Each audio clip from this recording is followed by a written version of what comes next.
शिक्षा के क्षेत्र में हिमाचल प्रदेश ने एक नई उपलब्धि हासिल की है। केरल को भी पीछे छोड़ दिया है, जो हाल ही में रैंकिंग आई है सर की। सर कैसे देखते हैं इस उपलब्धि को और इसका श्रेय किसे देना चाहेंगे सर, इतनी बड़ी उपलब्धि जो हिमाचल प्रदेश को हासिल हिमाचल के अस्तित्व में आने के उपरांत हर सरकार ने शिक्षा को प्राथमिकता दी और उसका परिणाम था कि 1947 में जहां मात्र 7% के आसपास हमारी साक्षरता दर थी, वर्तमान में अगर जो लास्ट हमारा सेंसस 2011 के उसके अनुसार हम 81% है। और अगर वर्तमान में आप 24-25 की बात करें तो निश्चित रूप में इस संख्या में बढ़ोतरी होगी। और हर क्षेत्र में समझता हूँ शिक्षा में पूरे हिमाचल प्रदेश को पूरे राष्ट्रीय स्तर पे बड़े आदर से देखा जाता था। लेकिन ये भी एक फैक्ट ऑफ द मैटर है कि कुछ समय से, विशेषकर पिछले 2 दशकों से, कहीं ना कहीं आपके स्तर में गिरावट देखने को मिली थी। और इसका सबसे बड़ा प्रमाण था जहाँ आपकी इनरोलमेंट कम हो रही थी, साथ ही साथ जो आपके, मैं समझता हूँ, जो आपके सर्वेज थे, जो आपकी रिपोर्ट्स थी, आपकी चाहे उसमें परफॉर्मेंस ग्रेडिंग इंडेक्स की बात हो, जैसे मैंने कहा कि हमारी हमेशा जो रैंकिंग थी, हमारी गिनती फर्स्ट 5 स्टेट्स में हुआ करती थी। परफॉर्मेंस ग्रेडिंग इंडेक्स जो पिछली सरकार के कार्यकाल के दौरान हुआ था, उसके अनुसार हम 18वें स्थान पे पहुंच चुके थे।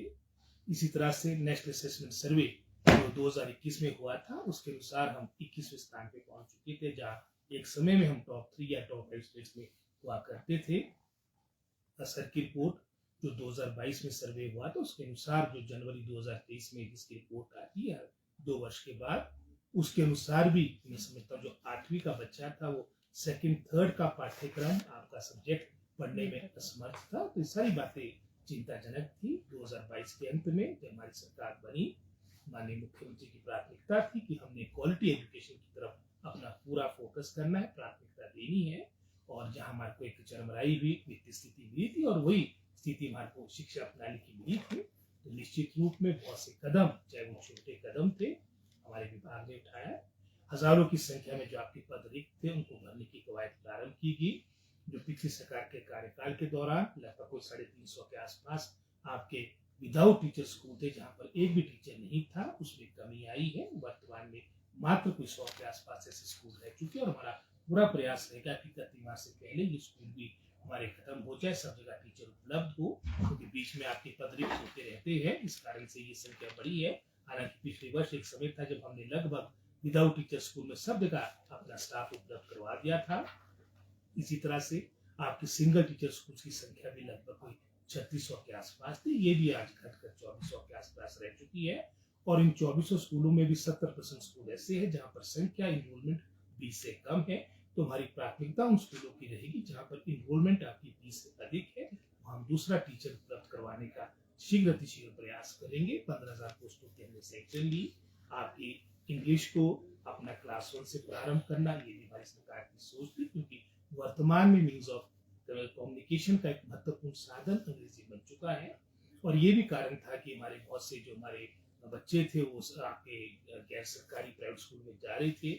हमने ड्रेसेस को भी स्थानीय स्तर पर निर्णय छोड़ा कि जो एसएमसी वहाँ का निर्णय लेगी, वो हमने उन पर बात छोड़ी थी। हम इस तरह किसी तरीके से उन पर कोई बात थोपना नहीं चाह रहे थे, क्योंकि ड्रेसेस का भी रहता था, भाई ये टाई के साथ हमारे प्राइवेट स्कूल के बच्चे जा रहे, तो ये कोई इस तरह का, मैं समझता कॉम्प्लेक्स की बात ना हो। तो ये निर्णय भी हमने स्थानीय स्तर पे वहाँ की एसएमसी पे, वहाँ की जो मैनेजमेंट है, उन पर छोड़ा था। हमारे बच्चों को सरकारी स्कूलों में न्यूट्रिशन फूड मिले, उसकी भी शुरुआत हमने की। हफ्ते में एक दिन वहाँ पर एक, मैं समझता हूँ, पौष्टिक आहार मिले, इस सोच के साथ भी हमने योजना को प्रारंभ किया। उसको प्रयास करेंगे आने वाले बजट में, जहाँ हमने एक दिन प्रारंभ किया, इसको हम दूसरे दिन तक करें, क्योंकि वित्तीय समस्याएं भी रहती है। 15,000 पोस्टों की पहले बात कर चुका हूँ। आपके एनटीटी टीचर्स के लगभग 6200 पदों के हमने सैंक्शन दी है। क्लस्टर स्कूल जो वर्तमान हम डायरेक्टरेट को मर्ज करने की बात करें, चाहे एलिमेंट्री की बात हो चाहे हायर एजुकेशन की बात हो, इसको एक तरह से प्रारंभ, ये सोच हमारी 2023 में होगी थी जब हमने क्लस्टर प्रणाली प्रारंभ की थी। और उसके अनुसार जो हमारा संसाधन है, जो हमारे पास रिसोर्सेज है, चाहे वो इंफ्रास्ट्रक्चर के रूप में है, चाहे मैन पावर के रूप में, वो आपस में हम, मैं समझता हूँ, शेयर करें। उदाहरण के तौर पर जैसे नैस का 2024 के दौरान हमारा सर्वे चला था, उस वक्त मैंने सभी अपने टीचरों से अपील की थी। हालांकि वो 3rd और 5th या 8th के 3 क्लासेस का वो, मैं समझता हूँ, टेस्ट होना था। मैंने सभी अपने टीचिंग फैकल्टी के सभी अपने टीचर से आग्रह किया था, रिक्वेस्ट की थी, अपील की थी कि जब ये रिफ्लेक्शन आएगी, ये मात्र हमारे जीपीटी या टीजी टीचर्स के लिए, पूरी हमारी जो शिक्षा प्रणाली है उस पर रिफ्लेक्शन होगी। क्योंकि 2021 का जो परिणाम आया था वो मात्र हम एलिमेंट्री एजुकेशन तक सीमित नहीं कर सकते, तो पूरा सवालिया निशान हमारे एजुकेशन डिपार्टमेंट पे लगा था। तो मैंने यही आग्रह किया था कि सबको हमारे को एक मिशन मोड पे काम करना पड़ेगा।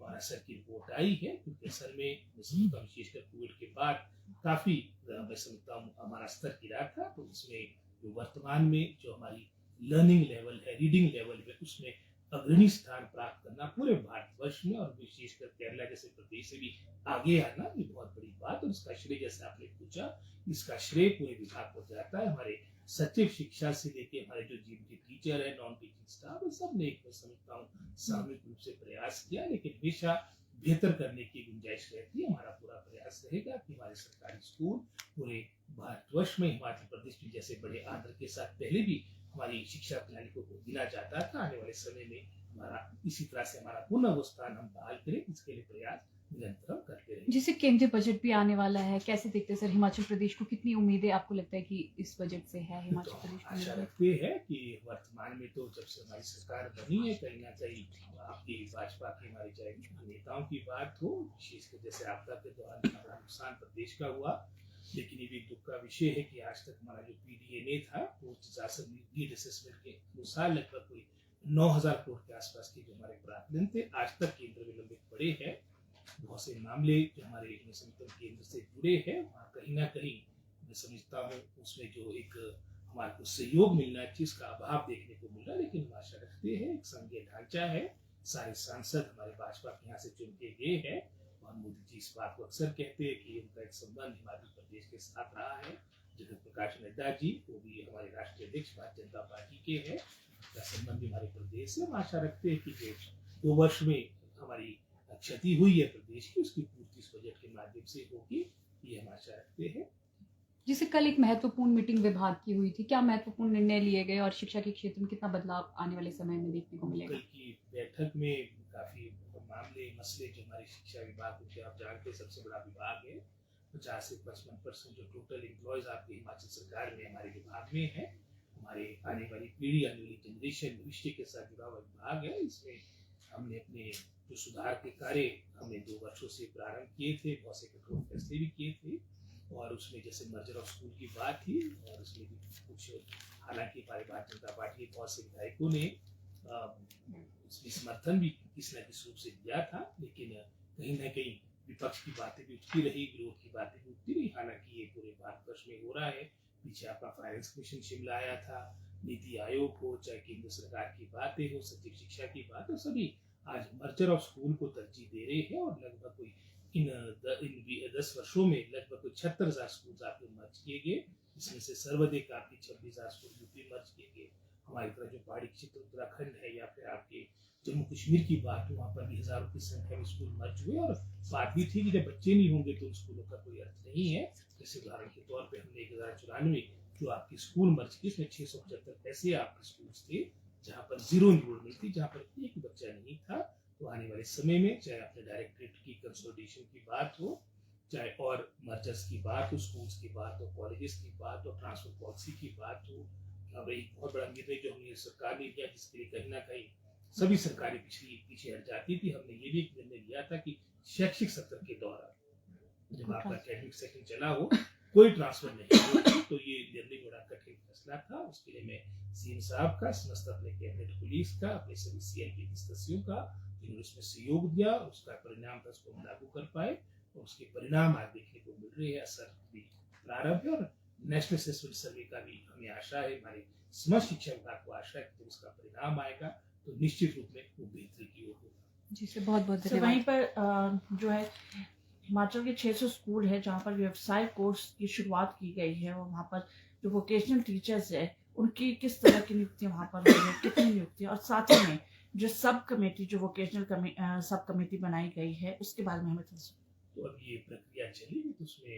मैं समझता हूँ उसकी समग्र शिक्षा के माध्यम से 634 हमने वोकेशनल टीचर्स लगाने हैं, और पूरे प्रदेश में लगने हैं, और वो प्रक्रिया चली है, और पूरी प्रक्रिया पारदर्शी रहेगी, और उसके आधार पे इन लोगों को रखा जाएगा। और साथ ही साथ जहाँ पे कमेटी के गठन की बात, उसकी बैठक शीघ्र बुलाई जाएगी। विज्ञान की मीटिंग हमारी होनी है, बजट से संबंधित प्रक्रिया हमारे सभी विभागों की चली है, और निश्चित रूप में हमारी फरवरी के महीने में इस बारे में बैठक की है। जी धन्यवाद सर। हासिल की दवाई